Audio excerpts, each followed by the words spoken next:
Evening all.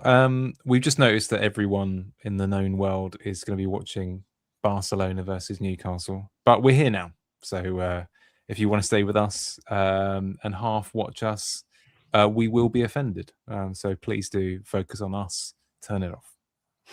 How are you this evening, Danny? Yeah, I'm not too bad, thanks, mate. Haven't thought a great deal about FPL. I've been trying to catch up just now, so hopefully you're on your game tonight. But I've just been for a long walk. I feel quite tired after that walk, actually.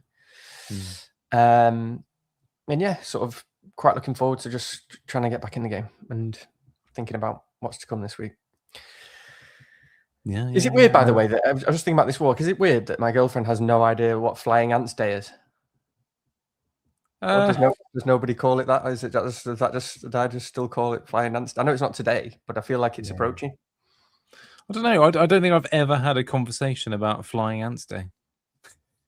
See, that's wild to me. Yeah. Okay.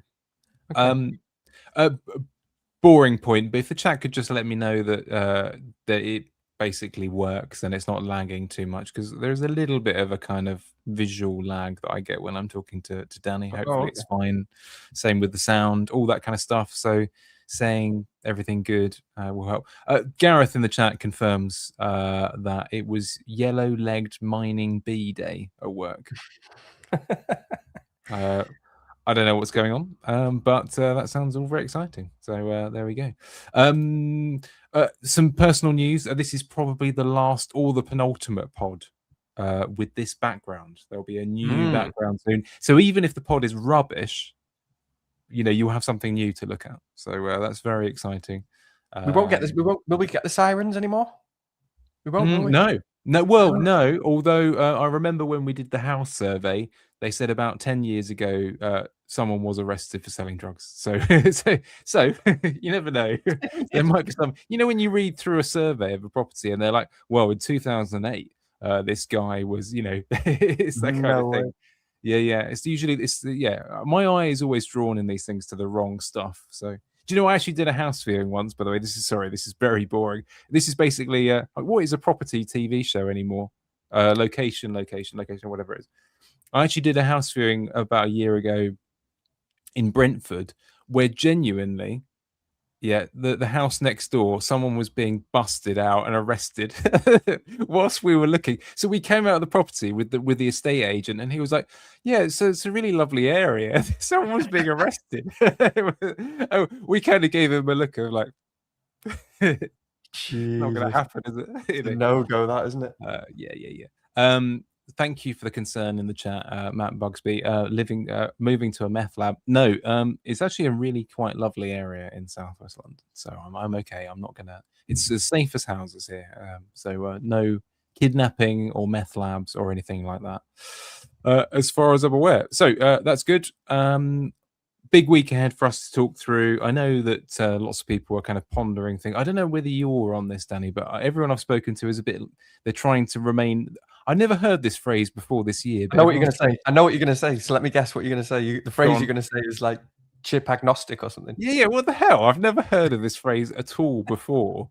And actually, I looked up the definition of agnostic because I was thinking to myself, I don't know whether that's quite a good way of putting it, but I can see how many people have been able to bastardize that phrasing into that. So if you are chip agnostic or chip decisive, there's probably a good word for that, isn't there? I'm sure someone in the chat can tell me.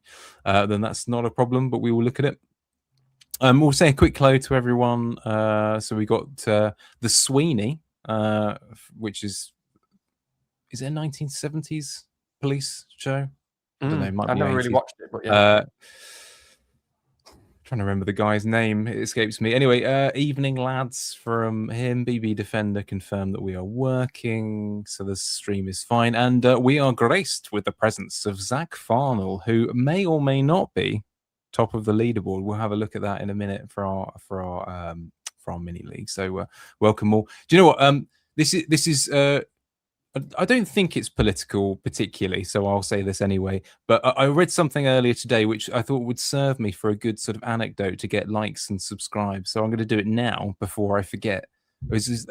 Apparently, There are 12 people in the world who have equitable wealth to the bottom 4 billion on humans on the planet. So 12 people. Anyway, you don't need to be one of those 12 people. All I'm saying is that you may not have any money, but you can give us your wealth via likes and subscribe. So this is our wealth here. Do share that. We can confirm we're probably in the poorer relation of that. So that's my I don't know. It sounded better in my head, but anyway, do like do press the likes. Don't be like agnostic. Don't be like agnostic. Yeah, be again like decisive. Simon Baker in the chat is one of the 12 anti-beers. Oh, well, yeah, probably. Yeah. I do kind of like it actually that Andy sort of jokes that.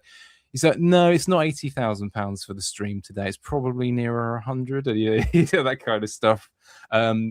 Anyway, just in case any of you are concerned about us, we don't earn anything for this. So, please do send us at least goodwill, if nothing else. Anyway, get on with it, I'm hearing you say. So that's fine. Lovely thumbnail from Danny here. Who's worth it? So is anyone actually worth one of your precious transfers? You spent 2 last week, didn't you, on the whole Salah thing? So we'll come to that in a minute. So you've got 1, presumably. Yeah.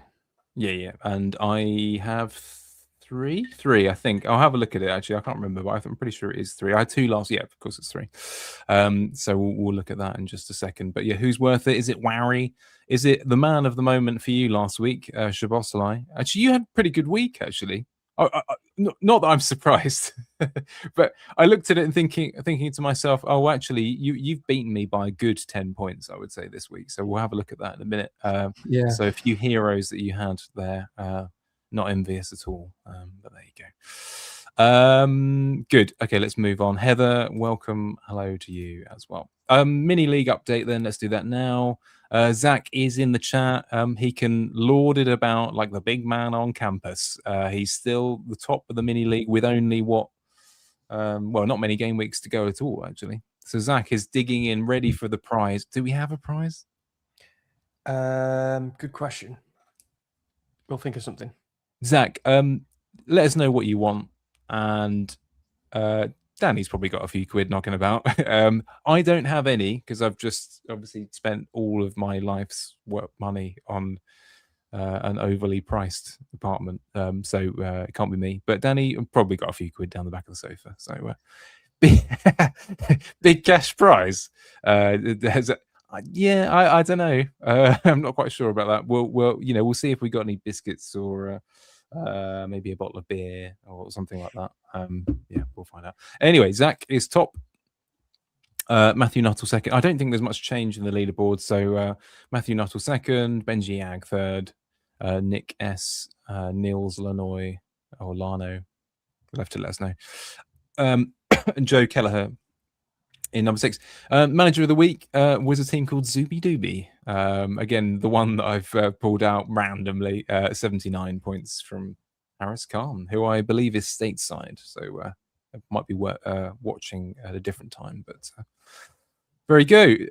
Do you know what? Last comment for until I concentrate anyway from Elron Cupboard in the chat.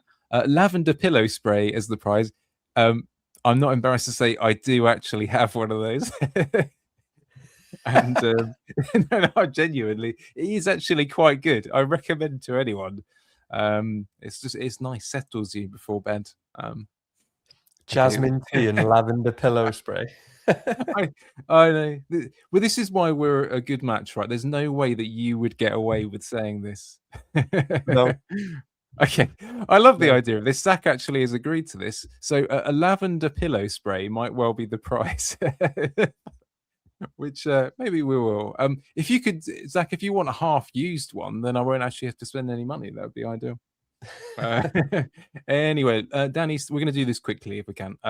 Danny, your team last week. Do you want to give us a quick sort of minute of? I'm not sure how quick I can be on mine, to be honest. It's do your best. There's quite a lot to talk about, isn't there? Probably quite a lot that I want to get off my chest, to be honest. But go on then. Yeah. So yeah, first of all, obviously I wasn't happy on the weekend. So and I would have communicated that to you. And so It's horrible when someone's like not happy and they've got a good score. And again, it's just the subjective thing. You know, I'm not going to be. It's one of those when you've had loads of shit weeks in a row. It's not been an enjoyable season, and then you should have had a really, really good week. Which is kind of amazing. Without, you know, it's one of these things you sort of don't believe that you can have a really good week, which is why you sort of pushes you to making moves and stuff. But yeah, it should have just been a really, really good week. I should have just captained Bruno Fernandes. But yeah, just on that quickly, I mean, in terms of my moves that I did in the end, I did Haaland and Njai to Salah and João Pedro. Very, very last minute. Annoyingly, you know, it's last minute because I sort of had it planned, but you know, waiting for leaks and stuff, which isn't ideal because then you don't have quite as long time to think about captain. But I don't regret it. I mean, I don't think that captain necessarily would have been different. It might have been if I'd have had more time to think. But you know, just on the captain specifically, you know, Twitter's just been a really annoying place in the last few days, and it's just like you do just want to step away sometimes because it's all good when it's a joke, but there's just so many hindsight merchants out there and just shut up. You know what I mean? It's like it's so kind of pathetic based on the outcome. Obviously, I know that Bruno Fernandes was objectively the best captain this week. I know that Bruno Fernandes is objectively the best captain. The decision is about risk engagement and my willingness to take risks in certain situations that I feel are like okay to take one. I thought Salah was about. I had him in my head at probably about 70%, which is obviously wrong. I had him in my head at about 70% likely to start. I thought he would, especially after the 60-minute sub previously, and he's just so fit. Maybe Slot himself got it wrong. So many rotated for Liverpool. But yeah, you know, and at 70%, I also thought that Villa would frustrate us a bit, Man United, more than they did. As I say, I still think and thought that Bruno was objectively the best. But when you get an opportunity to captain someone who is going to be basically, I don't even know what he was, but I probably thought 5%, maybe 10% EO maximum. I don't even know. I didn't even look, but it'll be very low. As a captain, that opportunity just doesn't come around very often at the moment. And it's not like I've fully believed and believe in Salah either, of course. I don't think Salah is as good as he was, but I thought there was a high chance that Spurs would just continue to be diabolical because they were by far the worst team, you know, from what we could see in the league. And Salah is still decent enough, you know, he's on penalties and, you know, he was like the last 8 weeks, he was like third for non-pen XGI, you know, he's right up there. So I just thought, okay, that's fine. If I believe he's going to start, I'm happy to go for that one because I think we could see a capitulation from Spurs, and it just felt like a very good opportunity. So it's just about risk engagement, and it is annoying. It's the other thing is these things are so, you know, judged so much on outcome, and it's just so silly. You know, you've got to be okay with that. You know, you go. I will go for things. I did go for it here. And I generally will often do that if I think it's just about the right time. And I'm just thinking of a quicker sort of one to compare it to when I'm thinking about the fact that it's so judged on outcome. And it was a very similar case actually it was probably about literally, it was ages ago now. It's probably about 5 years ago or something. You know, the chat can tell us. But there was a game when Spurs were playing towards the end of the season. It was at home to something like Brighton. I can't even remember. I didn't even bother to look. But Son and Bale were playing. I had Son and Bale in my team. And not many people Gareth Bale at the time, and Son was objectively the best pick, and he was objectively the best captain that week. I can't remember why, but we all thought it was kind of Son or, you know, one of the best captains. And Gareth Bale wasn't even guaranteed to start, but he was Gareth Bale. He was past his best, but he still had that ability to score goals, you know, go big. Nobody liked it. I had to block everyone else captain that week. Objectively, Son was better than captain. He was definitely going to start, and he was Heung-min Son. Gareth Bale, Son blanked. The game finished 3-0. Gareth Bale scored a hat-trick. You know, and I think Luke, you know, our friend Luke Disabled, I think he triple captained Gareth Bale that week. I might be wrong. I don't know if Luke watches, he can tell me. But, you know, and the judgment was it was genius. You know, it was genius and to have him captain. But of course, it was no different to this week, and it was just one of those. It was risk engagement, and yeah, so it's just an interesting one to compare it to. So anyway, is what it is. It didn't work out. It's very annoying, and then it hurts and it kicks you in the chin, and I'm going to sort of it sort of knocks you back a bit, and I just feel like I'm just going to straight bat it a bit. I mean, just quickly, it was another reminder of just how, you know, how tightly packed the ranks are, and you can move, and, you know, it's been difficult to get any sort of green, but when you do, I mean, I was 110k or something, and I did only look like today, and I think I'm like 74k or something like that now. So I captained a guy who got 1 point, and it's a good green arrow. So it sort of makes you think, okay, there's plenty, there's a lot of time left. I'm happy to just straight back it now and try and get lucky. Just lastly, I also didn't sell Haaland because I thought he would be benched. I sold Haaland because I thought there was a chance he might not play, although I thought he would play. And as I talked about a lot last week on the pod and on Above Average, I just didn't think it was a great fixture for City. I just think West Ham look really good at the moment. City don't look very good. Haaland doesn't look very good. And I thought I quite fancied West Ham to frustrate, which is, of course, what happened. And it was about getting that double advantage because I fully believed in João Pedro, who didn't do anything. That was also a mistake because I very nearly went for Bowen and didn't. That's annoyed me a lot. That's really annoyed me because I very, very nearly went for Bowen. But I just fully believed in João Pedro, and we'll get to him later. So it is what it is there as well. So those two mistakes really annoyed me. But I felt like there's sort of the chance to go to capitalise on Njai and Haaland, and then obviously they're not playing next week, was enough. So, and lastly, Dango and Soboslai, that was quite nice in terms of feeling better because one of the, when I went for Soboslai 3 weeks ago, it was when Wilson was also at home and he was at home to West Ham when they won 5-2 and it didn't work out. Wilson got a 12-pointer. Soboslai's looked good ever since then. He just looks like a really good pick. It was nice for that to kind of get some points back on that. And then Dango as well, we'll talk about, but felt good about him for a long time. And he just did some stuff. So that was nice. So yeah, sorry to rant. It's important to think about that, A couple of things I actually forgot about your team. I for example, I completely forgot that you still own Lacroix. You know what? Do you know what? I thought about this before. I've owned him since wildcard 4. I wildcard in Gameweek 4. Did you? And he's never left my team. Interesting, yeah. And the 1 week, again, he's been sort of up and down with Lacroix. It was great for me at the start of the season. But then recently, when I had that, what I thought was, I hate to use the term 50-50 because I don't really believe in 50-50s. But that very close decision, you remember when I benched him for Van Dijk and he got 11 on the bench and Van Dijk got 0. It's been so frustrating versus Richards. And it looked like the 1 week he got 16 DEFCON and he was like right up in the bonus. And still, after 90 minutes, it adjusted and Richards still beat him. Richards got a 10-pointer and Lacroix got a 9. So, yeah. And we'll talk about Tarkowski later. Right? It's a bit unclear what's going on there. Yeah. It's not injury related then? Apparently it is. I mean, I haven't heard any update. When they were both out, my first thought was because both centre-backs were ruled out last second, and I thought, did they have a fight or something? They just had a blatant, fisticuffs and then both been punished. But yeah, I think maybe the chat can confirm, but I'm trying to remember what it is. There's a little bit of there was a bit of a rumor that he was involved in some sort of spat or something, but it seems unlikely, doesn't it? Because he's such a manager's favorite. So we'll see. But no, I think you did pretty well, all things considered. I mean, you definitely whooped me, that's for sure. I know it's not on here. I'm pretty sure it's 58, that score. I didn't really look at it. And I had a captain. Hang on, that's not right, is it? What did Bruno score? He got 20, but I think you did get 58. I tried to look for you before. Yeah, I don't know. I think that's some sort of error there, but yeah, I'm pretty sure it is. So yeah, not terrific. Obviously, a couple of good things here and there. Hill continuing being weirdly good, that was wild, by the way. He never really looks like keeping a clean sheet. He's a bit like Michael Keane was a while back, where he doesn't justify it at all, and that sort of thing. They were. Sorry. So I was just going to say, I couldn't believe it after that first game on the weekend, the ownership. Yeah. I thought, how many people own Hill and Senesi?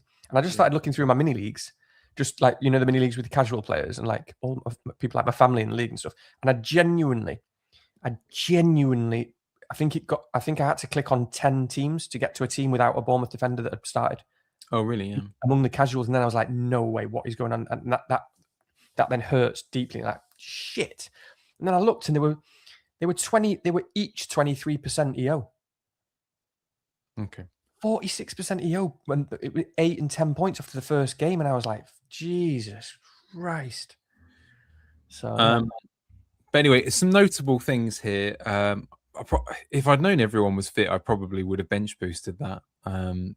I don't know whether I'd have been I would neither have been that happy, or no, I'd probably have been just about happy enough with that. So, but anyway, it was kind of hilarious in a way that the most noteworthy thing about this team this week was that Bob played and managed to block a Dubravka clean sheet, which is, the least likely thing ever. And it's frustrating when the two DEFCON midfielders in there don't get DEFCON, because then it just looks like you've got two shit picks, isn't it? I know. I think that's It's the weird, problem. isn't it? As soon as they stop being, I mean, Anderson, I'm fine with. Rice is someone who I might push on this week, but we'll talk about that later on. It's a possibility. Although strangely enough, I do actually have 11, so we'll look at that. I forget that Alderete is a real player, because obviously he's been such a I've got no good words. He didn't DEFCON again, did he not? You didn't No. DEFCON again. He never DEFCONs when I need him, but fortunately I didn't need him this week, so there is that. So yeah, I think.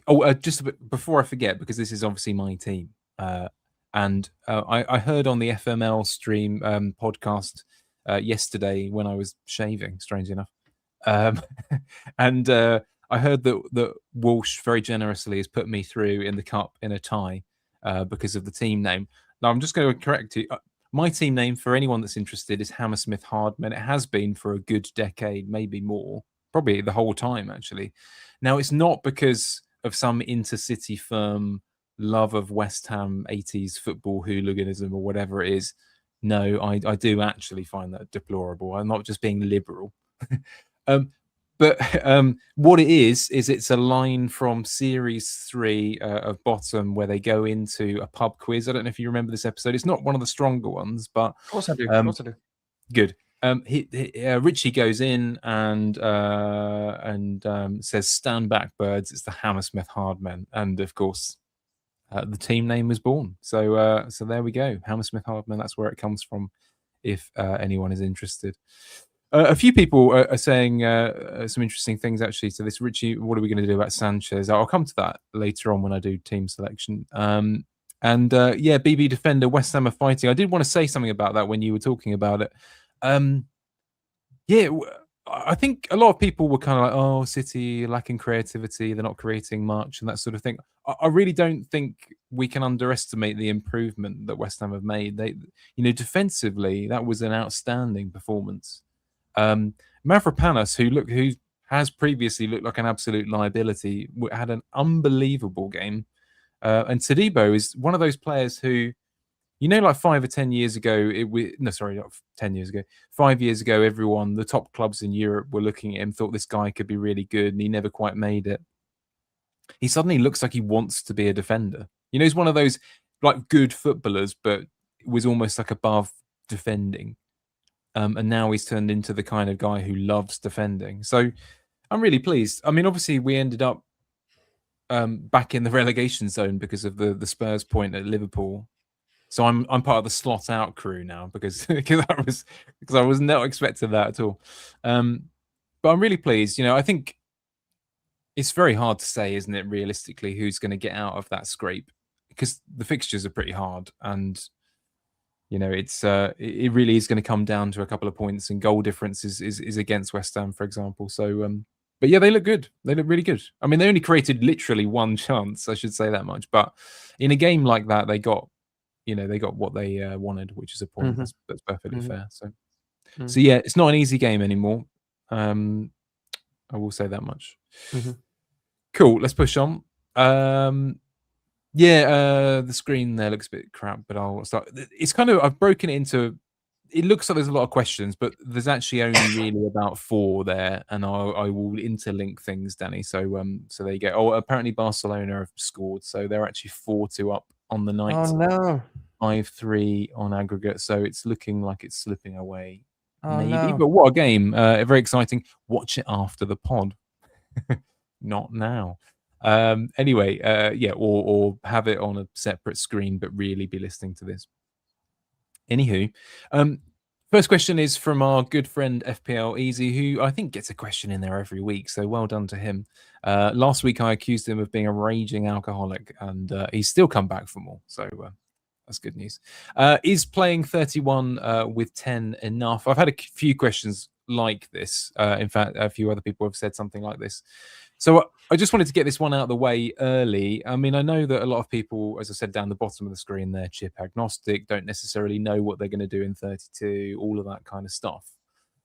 But I mean, how do you feel about this generally? I don't know how many players you've got for this week, so maybe you could confirm. But you know what you feel about going and making sure that you have the full complement of players. Well, I have 11, including Tarkowski. Oh, you do? Yeah, that's right. Yeah, including Tarkowski. So a bit iffy. And I think we'll sort of probably circle back to this question. Yeah. Once we kind of evaluate players, because and I think my sort of my straight answer to it is kind of, if you wanted a yes or a no, then I'd probably say no. Like I think looking at the fixtures this week, I just think that there are quite a lot of interesting picks now, and also I am, you know, I generally more of a, I'm as you, well, you know, in terms of captaining Salah this week, I'm deep down a bit of a sort of optimistic risk taker. So even if it's for a hit, you know, I quite like bringing someone in if I like the player. I'm quite like just bringing them in, even if it's for 1 week. I'm happy to kind of go for that. And yeah, I just think there's quite a lot of in all positions really. Probably the least so defense, but it depends. That could depend a little bit on what defenders you already own. I think that's the only area where, you know, if you own certain picks, like, I don't know, if you own Anderson from Fulham and maybe a Newcastle defender and maybe Van Dijk, that sort of thing, if you own these guys already and still don't have 11, which would probably be unlikely, then that might be the only sort of scenario. But I haven't thought about this much, by the way. So again, like a lot of this pod, and I haven't managed to even catch up with a lot of content. Like we're not sort of too heavy on chips, although I have my ideas that we'll come to about what chip strategy I want to do. But I haven't really thought much about this. But that's my straight reaction. Yeah. Maybe I possibly have a little bit. By the way, Newcastle 5-2 on the night down now. So I think that's very probably game over. Yeah. So the playing with 10 thing, I think I'm going to base this really on what teams that I've been seeing flying around, the kind of people that listen to this podcast anyway. I think, to be honest with you, most people are in a situation where, okay, let's just walk back a little bit here. Other than Gabriel, I never quite get that one right, do I? It's easy when you're not on the pods. Yeah, so other than him, really there's pretty much everyone is on some level relatively expendable depending on your strategy. So I've seen a few teams where maybe they've got Tarkowski and perhaps they've got a Chalobah and the Timber and that sort of thing. You know, like a really odd combination of players who are maybe perfectly fine after the long break. I know that Pep there has asked a question about Timber and, you know, is it worth selling him given that he's going to have a long break and a double game week? So I understand the reticence for some situations. And I think, you know, I don't know whether, for example, it's really worth going hot and heavy on, say, getting Kenny Tete or something like that. Do you know what I mean? That seems like a pretty pointless kind of route to take. But I think on the whole, it really is worth trying to get 11 out if you can. I think there aren't, as you say, there are some interesting fixtures this week, which we'll go through a bit later in the pod. And I think there's just about enough there. No one's projected over to XG, it should be said, but there's enough in there. Enough. It's quite easy to reach someone acceptable in every position. I think it's not too difficult, is it, on the whole? So, for example, most strikers can go down to a Bowen. It's quite easy to reach a Wilson or a Gordon or whoever it is that you like for this given week, etc. And similar in defense with a Tiao. I know I'm giving away some of the answers to the later questions, but no, I don't know. I think for most teams, unless you've got one transfer and multiple problems, and you know you'd have to take hits, I get the reticence there, but I think on the whole, you know, it is worth making sure that you've got something there to give yourself a position to get lucky or whatever you want to call it. But you feel relatively similar, I'm guessing. Yeah, and obviously a lot of the conversation is around people get sort of hyper fixated, I suppose, on flexibility, and I've always, that's always been a big thing for me about flexibility in the future and rolling when possible and that stuff. And it is important, but you do absolutely have to play what's in front of you, and it's not easy to get transfers right in any week. It's not easy for transfers to pay off. In fact, a hell of a lot of transfers I've made this week have been absolutely diabolical, and have probably lost me 50 points. You know what I mean? Whereas in a blank game week, when we've got these kind of good picks, if you're talking about having 10 players, 9 players, and so on, you're almost guaranteed to be gaining points if it's not for a hit, obviously. Straight away, in terms of if it's not just about being a hit, but it's about future flexibility. You know what I mean? You got to play what's in front of you. And that's the sort of mindset I'm in at the moment. Like, obviously, I do want some flexibility. In terms of what I'm thinking about chips is like, can I get to like 35, for example? We'll talk about chips in a minute. If I want a wildcard, if I do want a wildcard, if I can wildcard in 35, I just need to get there, really. I'm not too fussed about saving transfers for that as well. Play a good wildcard, then you should get 3 or 4 weeks out of it anyway. So yeah, so there's a lot of interesting fixtures. Let's talk about the fixtures. I think, when we talk about the fixtures, because I think play what's in front of you. There's points there. Yeah, no, absolutely. So I think FPL Easy, if you're listening to this, get out the wallet and spend the big bucks. Give yourself a chance to get lucky. There's only a handful of weeks left anyway. Spend them moves. So let's have a look at which I think there's a sort of two-way street of conversations this week about whether it's acceptable to get rid of certain people and whether it's and who's actually worth bringing in. And certainly there are people that understandably people want to keep for different reasons. So for example, there's a reference there that Spencer's made about time to sell Haaland. Obviously, we'll come back to that in a minute. But take, for example, if you are choosing about who to leave, it is worth thinking about, what the pros and cons of selling certain players are. Like, for example, this week, in a way, I think the benefit of selling Haaland is a little bit reduced in comparison to when you did it, simply because you do have to make 2 moves this week to obviously get someone in, and I think you'd be hard pushed to say it was worth freeing up that cash to get, say, a Salah this week, as opposed to how it was last week when you had the captaincy risk strategy kind of that you took, for example, which I think was perfectly fine.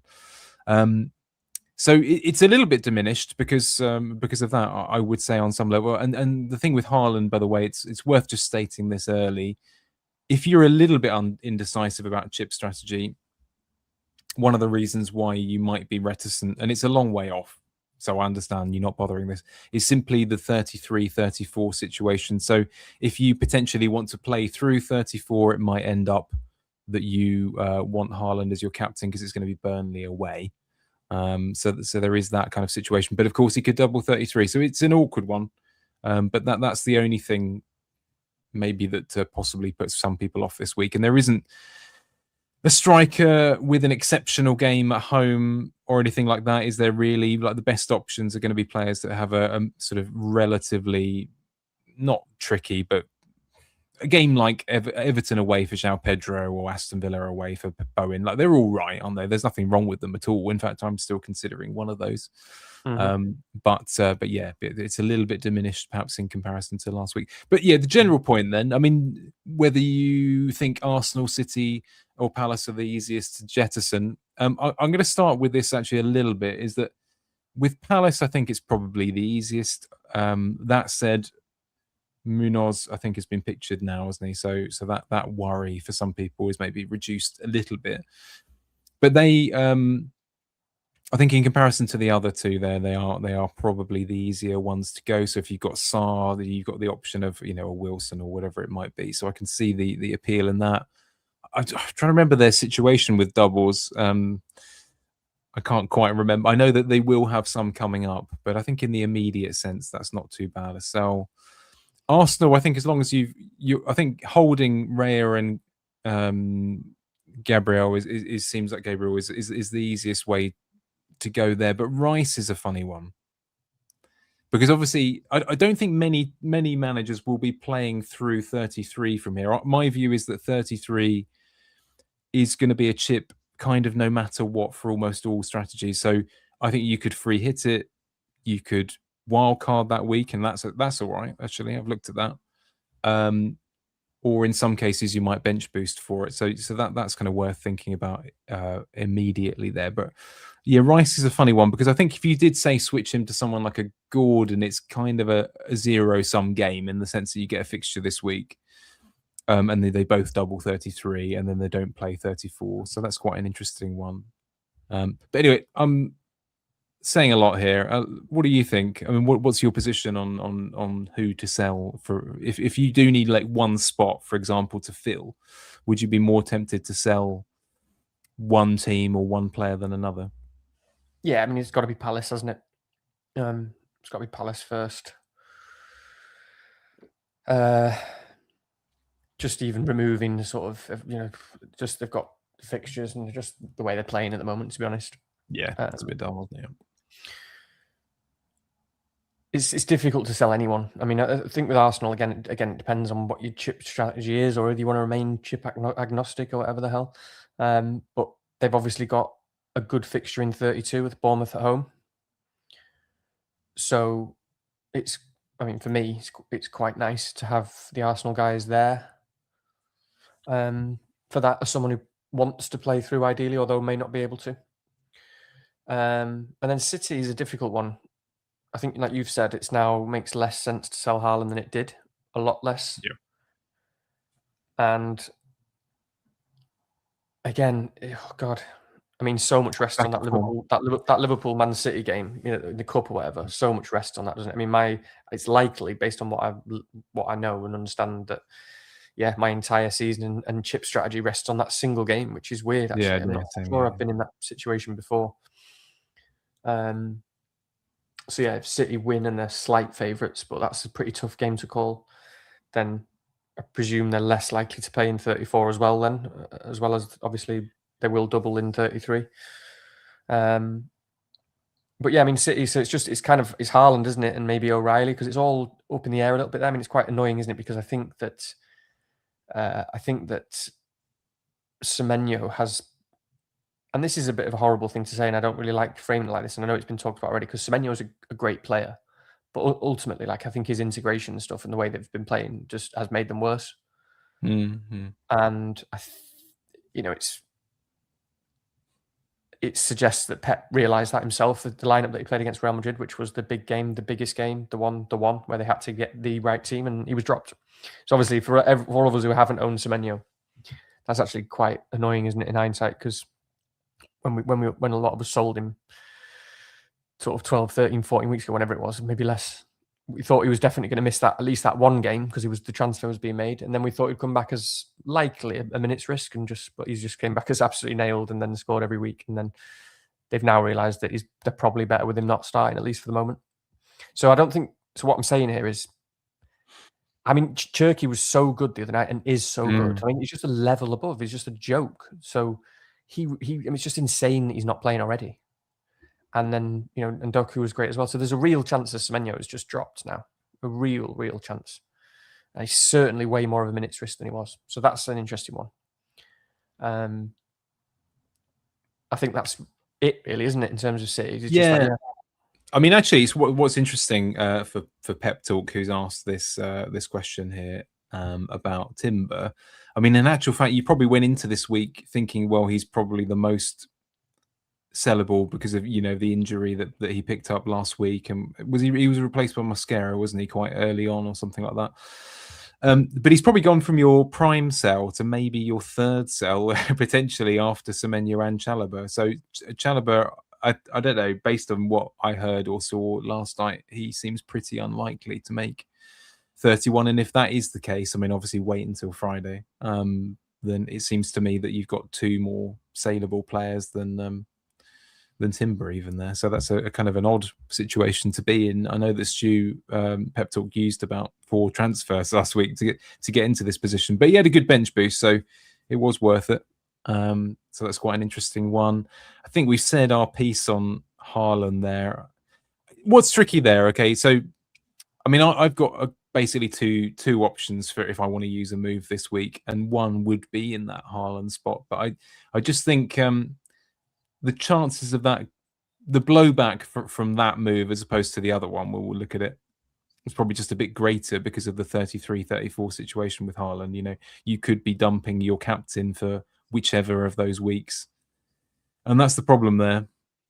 So unfortunately, it does look a little bit less enticing. I know that people are losing value and moaning about it, but let's be honest. I mean, if you're worried about that now, then you probably need to seek help. To be honest, so there is that.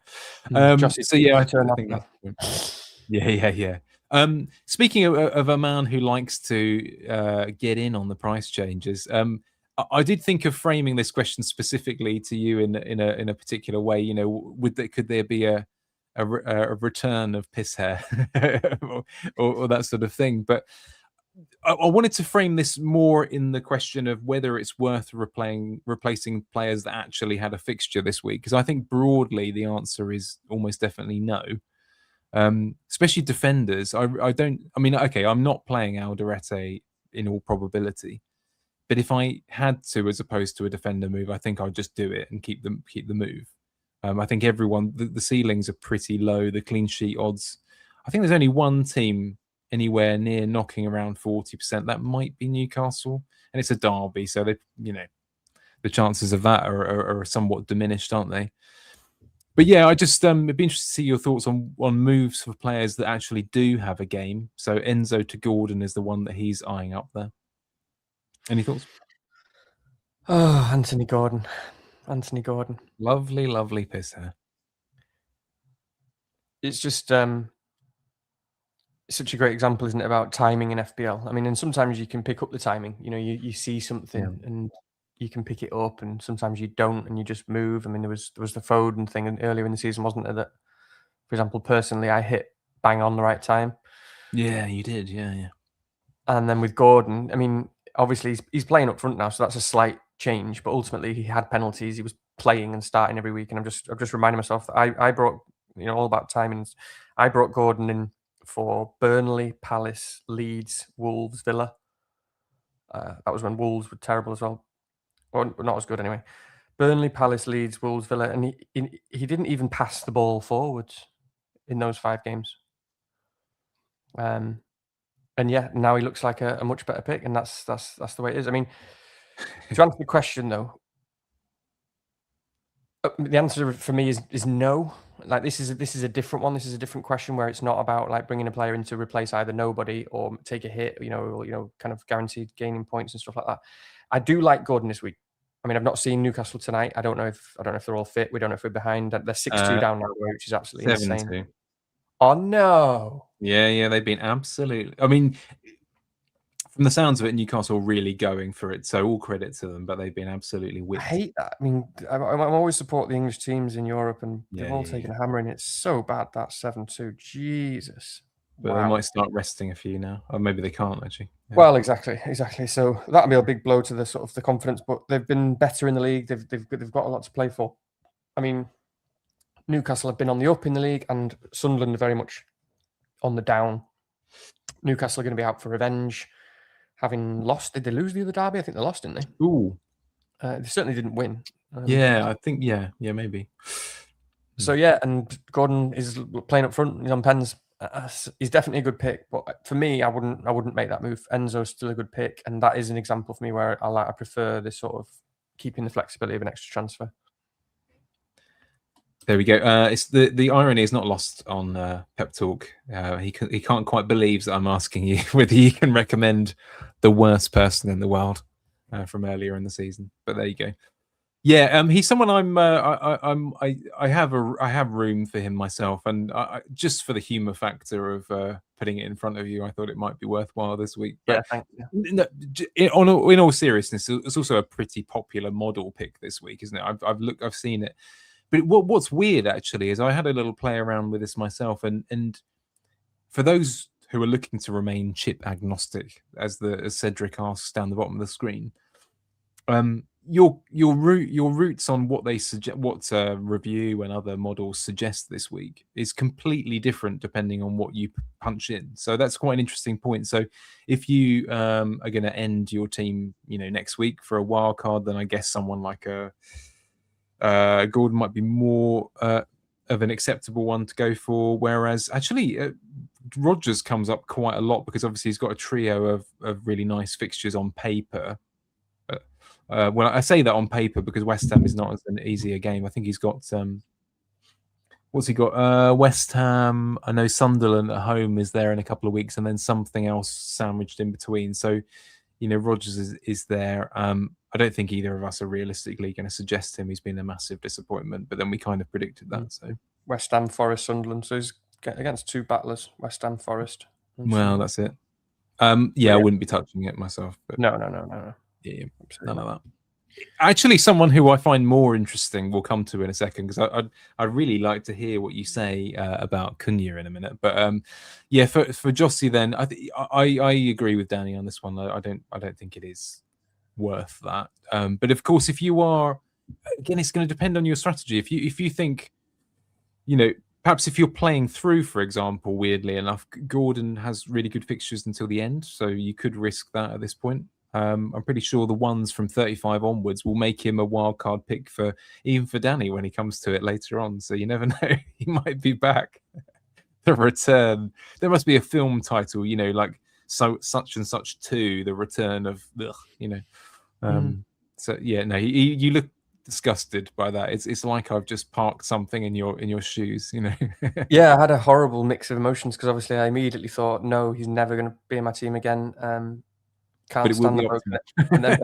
And then within like a couple of seconds realised, hang on a minute, he might actually have to be in my team. And then, oh my god, yeah.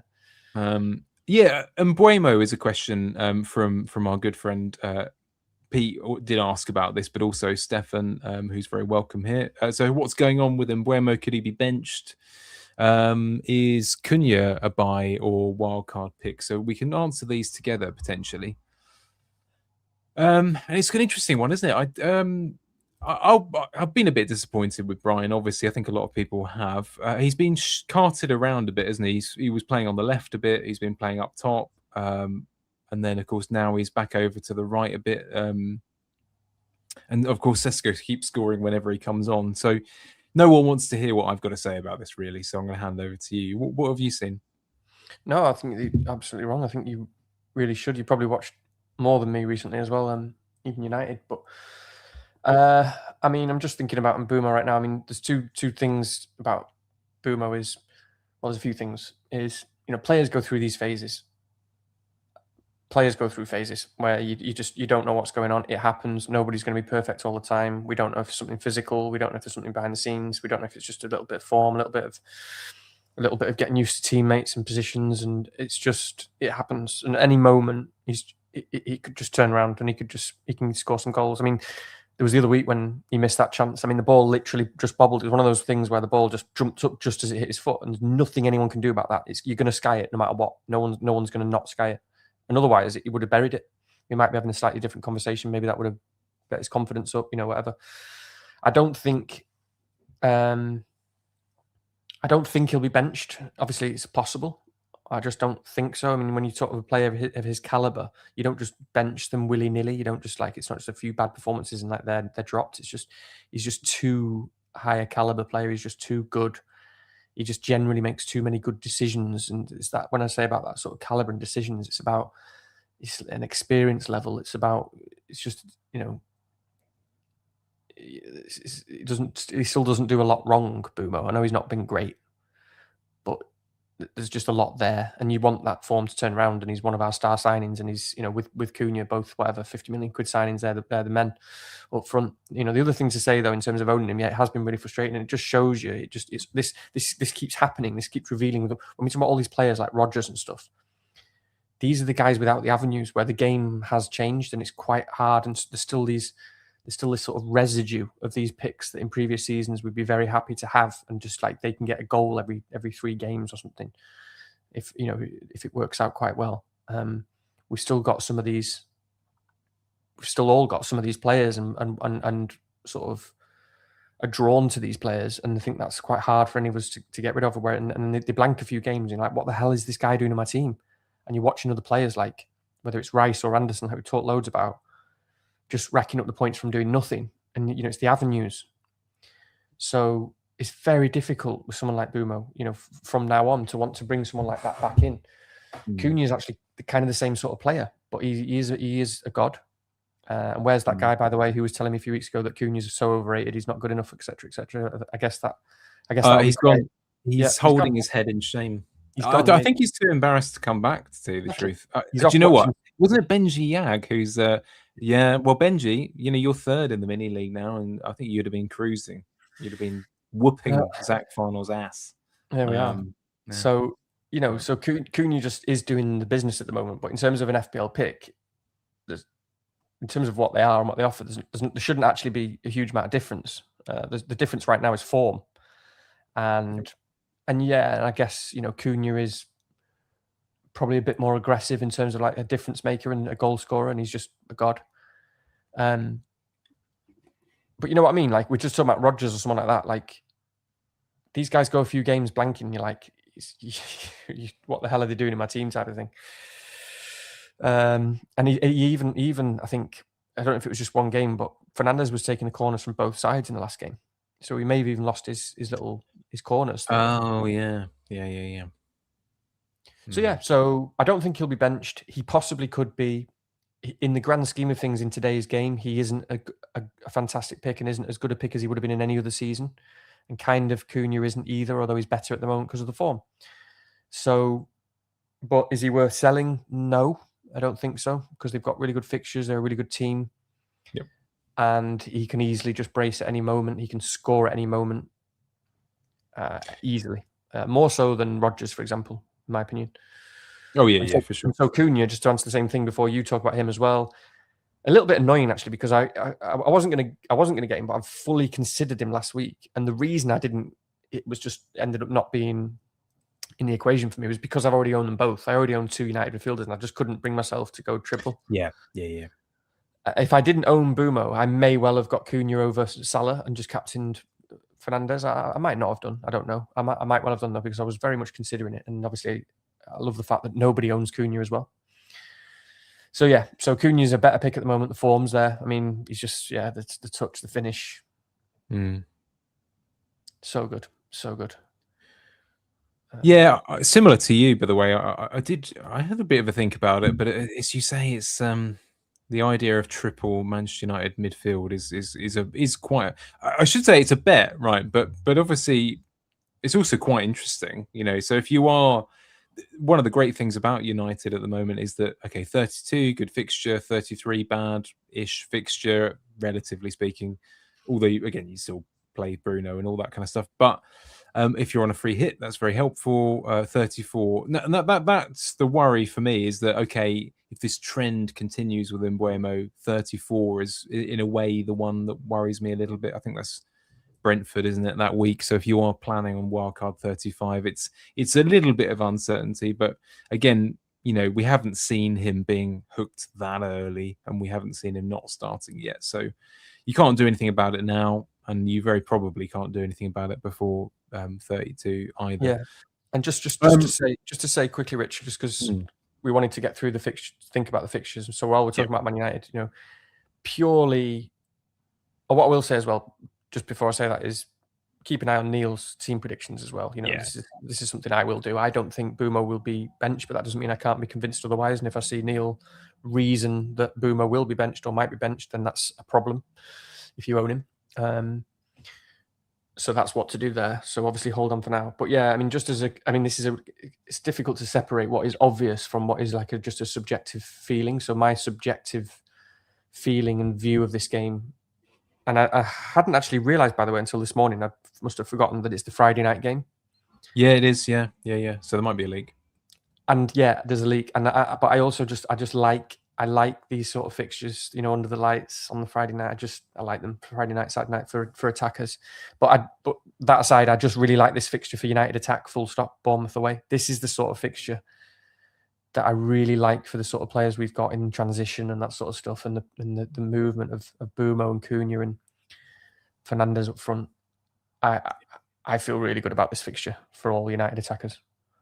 Yeah, well, that might play into captaincy in a bit, but I don't know where actually we could do this now. I don't know if you're interested in. We could look at the fixtures whilst we talk through targets in each position, because it seems quite logical, doesn't it, in some way? Yeah. So, a question from Ash: Game week 31 targets in each position. I think we're going to treat this mostly as though you're talking about 1 week, but of course we'll try and think about the other weeks as well.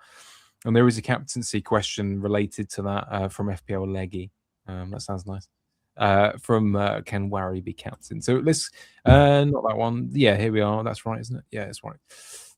So as you say, I mean, this might help us out with targets a little bit. I think it also helps a little bit with. I know that not many people will have this, but some people will have a bench dilemma.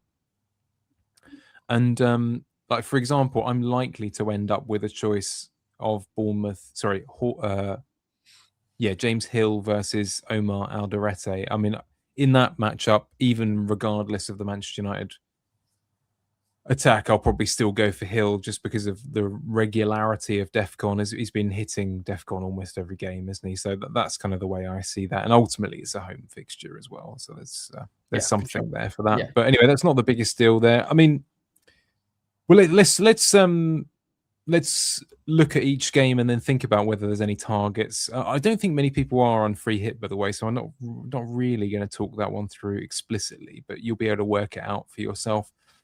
I mean, is there anyone in that first fixture that you would bring in, by the way? Let's just assume everyone owns Bruno, because unless you are a blind, deaf masochist, then you'll own Bruno Fernandes, right? So, excuse me. Yeah, I suppose there's obviously Tavernier that people are going to talk about. So I think looking at that, I'd rather bring in a Cunha than a Tavernier, to be honest. And that's controversial because Tav's on penalties. They're both good picks, but I just think the ownership, the form, the team, what I sort of expect to happen there, and yeah, it's the ownership, and it's just more fun. I think if I was bringing in, I don't think I would. I mean, it's hard to say, isn't it? Because it is objectively, I think United will do well, but I think it's a pretty decent game for Bournemouth attack as well, with it being Friday night, obviously, and it's not. I think that's a pretty reasonable for their attack. Personally, I think I'd look somewhere more interesting than Tav now if you haven't already got him. Yeah, agreed. It is a good fixture for him. But yeah, other than that, I quite like Cunha, I suppose. I think that the biggest problem with bringing in players from, I mean, actually, I don't think it's even that close. Actually, I think Cunha is a long way ahead. I know this will upset some people, but of Tavernier, if you are in any way doubting your chip strategy, because Tavernier's fixed future games, I don't think he's got an acceptable fixture really. Sorry, a good fixture until. Has he got an okay 1 in 34? Yeah, no, it's a really good point actually. Yeah, because just glancing at the fixtures, like, yeah, he's got a good fixture. Well, he's got a good fixture or potential double in 33, where everyone's going to be on a chip anyway. Is he? Okay. Looking on review, the predicted points for 32 and 34 are not very good. Whereas for example, Cunha, 32 and 34 both look good. So I don't think it's particularly close if you are in that situation. If it's purely a 1 week, you're probably looking elsewhere. So I think Tav is basically people want our advice. I would almost definitely not go there. I don't think there's really any situation unless you have like 5.3 to 5.4 to spend on a spot. Well, even then, I wouldn't even then, because looking straight ahead there for 5 point something, and I know we're skipping ahead and we'll go back to the fixtures in turn, but. And I'm annoyed because I've obviously at one point of the season, I turned my season upside down to get him, and then he got injured within 5 minutes of him playing in my team, and I haven't had him since. But I really like Dewsbury Hall. Yeah, that's interesting. But and I might get pelters for this, but I think you could even make a case for, isn't Anton Stack like 4.7 or 8 as well? I don't know how much he is, but I know he's very cheap. I'm not going to pretend I'm a huge fan, but like I think if you were someone who was playing through, for example, fixtures are really good. He's obviously got routes to points, etc. I think I might even be tempted by that instead. So that's something you could look at if you are in that bracket. I think that's all right actually. People will look at him a wild card as well for sure. Yeah, and you're right. I keep thinking about 1 week because people are asking questions about 1 week when you're doing a very good job here of also thinking about whether you're Well, playing I'm a through. pro. I mean, I talk the best. Andy Mears drops into the DMs for advice. Pras sometimes gives me a midnight phone call worried about tomorrow's stream. You've been hard looking at your chip strategy, haven't you, on the down low? I like it. Well, hasn't everyone? No, but I think because I've got 3 transfers as well, there's a little bit of a kind of, Leeds though don't look great in 32 and 34. To be fair, so maybe that's not the best example. But Dewsbury Hall, this is the sort of game where the guy hauls. Yeah, at home as well. He's so much better than people realize. Like, am I going to be remotely surprised if he gets 15 points in this game? Not at all. Like he's a hauler. It's not even close. Like, that's actually quite annoying when I'm thinking about this. Like, again, owned him. People still talk about Dewsbury Hall like it's close with him and Njai and stuff like that. Like, Njai is an absolute baller. It's not even close in terms of an FPL pick. Yep. Dewsbury Hall is shits on anyone around that price in the league. Is it still 4.9? Is it? Hey? Is it still 4.9? No idea. I don't want to look. Oh, go on the chat. You know what to do. Yeah, no, actually, it's quite interesting because Dewsbury Hall is 5. really 1. handy for 34 and to a lesser extent 32. So if you are on that kind of a strategy, Dewsbury Hall is actually quite handy.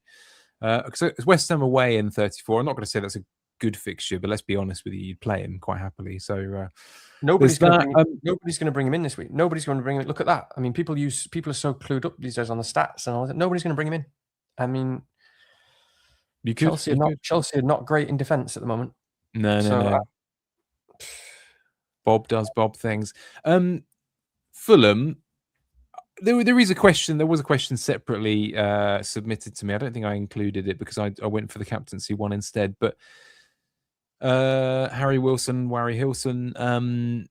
Someone said, "Oh, is he essential?" And others have asked whether he's a captaincy option. I think it's probably useful for you to answer as an objective type, but I think part of the reason is didn't he got his mega haul against Burnley away, didn't he? He got like 2 assists and a goal. I think he got something like 16 points. So that might be playing on people's mind a little bit. So he had an absolute belter of a game there. I mean, as most people would. But I think, I have him and very happy to cap it. He's probably going to be a vice, to be fair. But I'm not thinking about it too hard, particularly myself. It's Bruno for sure. Yeah, I do think he's probably the only Fulham player in attack that I would consider. I know people talk about Iwobi, but you can't rely on that. Let's be honest. No, you can't rely on that. You haven't got him, Danny. Is it a brown trousers time for you? Or? Yeah, it's definitely brown trousers. Good. Just as a sort of meta point, like for me personally, this is just doesn't mean this is right. It's just an interesting thing for me. So, in terms of the captaincy question, I think a really nice example for me and the way I think about it was actually because I know some people like our friend Alon and Ivan captained Tav last week, Tavernier. Now, for me personally, my approach to the game and the way I view the game, I don't captain players like that. For me, yes, they're good. They're good picks. They're good players. They can do well. But for me, they just don't have the caliber. There's a thing about caliber, and I've used that word a few times tonight, but it's the caliber and consistency of a player, the size of a player, the sort of player who just is in the business and has been for a long time and in a good team of just getting goals and assists. Like, it's all of those things together, and team is really important. And for me, you just can't rely on anyone of the caliber of Tavernier in a single game or Wilson, and that's just the way I view it. And so, it's a bit like someone like Dango or Shard. I mean, I think, again, purely subjectively, and I just hope that I get some sort of result in this way this week. I actually think, moving on to another fixture at the same time, that Dango I actually prefer him to both of them. and I don't know. It's weird. It's very close. It's very hard. Maybe that's too far. They're all sort of lower caliber players for lower caliber clubs. I just kind of like that. Dango's someone where I trust Brentford more, generally in their sort of style, the way they approach the game, the way they get chances. And that's why a big reason why I got Dango a few weeks ago. I was trying to envisage the next like 3 or 4 games with like decent fixtures going. I really believe in this team and this sort of pick. And I know I'm slightly going on a tangent there, but I would never captain Dango. Now I know that as well that Tav and Wilson, they're more talismanic. So it's definitely a close, but it's the same sort of. I would never captain any of those players. But now, this week, I feel as good about Dango. I do feel as good about Dango as I would to be honest, about Wilson or Tav, even with Wilson with that fixture. Yeah. Okay. Roughly, I mean, it's very, very close. But yeah, I just would never captain any of those players. And I like to go differential. And when I go for differential, I'm always looking for that. It's where that caliber is. So it has to be a Palmer when no one owns him, or a Heung-min Son when no one owns him, or I don't know, a Salah. You know what I mean? Someone like that. Yeah. I will say one thing. I do think, again, this is where I'm trying to be managed about the whole chip agnosticism thing. I think no one would necessarily say, "Oh, I prefer in a 1-game shootout Dango to Wilson." Maybe you are saying that, but I do think actually, if you're picking one now, okay, yeah, I would prefer Wilson this week, but for various reasons. I just meant it's very close. I do think this is an important point. If you are playing through Dango, was it Everton at home? 32, good game 33, I think. Plays 34. So there's more to be considered. If you want, I don't think there's anything wrong with just still going for Dango at this point, and obviously he's still getting good minutes. He got 3 boners from. I mean, I know you would have been delighted with that. I looked at that with absolute disgust as he got 3 boners for an assist in that game, which was deplorable and is one of the worst things that could be done. He had one XGI. I think he created 3 big chances. Yeah, it was almost all. Wasn't it? Yeah, because that assist was worth a huge amount on itself, wasn't it? Yeah. But yeah, he's a good player, and do I regret not? I don't think I had quite well. Actually, keeping Rice ended up being a little bit of a minor defeat, I would say, in the end, and same with Anderson. Actually, in the last few. In certain fixtures, but fortunately he kind of made up for it in that one-off against City, didn't he? But yeah, no, good. I get your point. I do think that Leeds Brentford game is pretty hard to call, and there are lots of games like that this week. Similar with the Villa one, I think that's a bit harsh, personally. The difference there between Villa and West Ham, I think they probably are maybe slight favourites, but again, they've had a European fixture. We look pretty good. We're definitely going to score. I'd be surprised if we didn't. So this is Somerville might be back.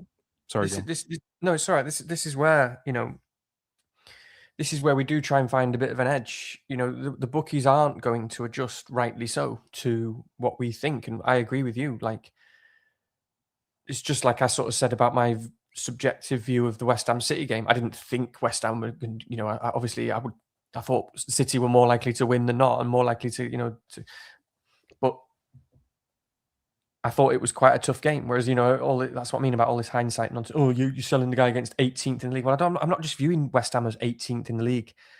I'm viewing them as more than that at the moment because of they're playing really well. The manager's good. There's real good team cohesion, and they've got loads to play for. They're just on the up. They're on the right trajectory. Yeah. Villa look terrible. I mean, so yeah, I completely agree, and that's where we can find that edge. Like I view that as a pretty good game for West Ham. And just to back Danny up, because obviously he's correct because he's part of this podcast, and I say so. West Ham are also, I think they're 5th for attacking data in the last 6, and they're 7th for defensive data. I might be wrong about that. I'm sure I saw it earlier this week. So. You have to give them some credit, and I'm going to stick up for them for a change. So I think that game again could go very much either way. I don't think any team is going to be out of it at all. Going on to the kind of second rung of fixtures and into the late Saturday, early Sunday games. Again, some very close ones to call there. I would not be surprised if Everton did something there, because obviously Chelsea had a midweek game. Bob and co. I mean, Bob thankfully has come back in. I am playing him over Dubravka, but to be honest with you, there's not that much in it.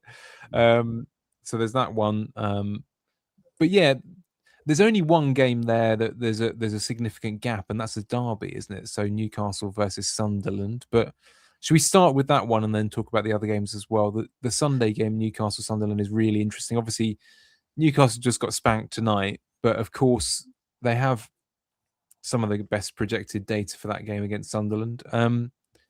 Do their play? I mean, their players probably don't interest you in your situation, do they? I'm assuming you've already got Hall, who's a good option. He's got an assist tonight, by the way. Has he? 3 points for an assist, -3 for conceding more than 6. Yeah. But yeah, good job by him. I just think of FML when I say that. That's such an FML thing to say. Good job by him, Alan. Yeah. Yeah, I mean, look, terrible result tonight. They'll be sort of, it'll hit them for 6. It's devastating.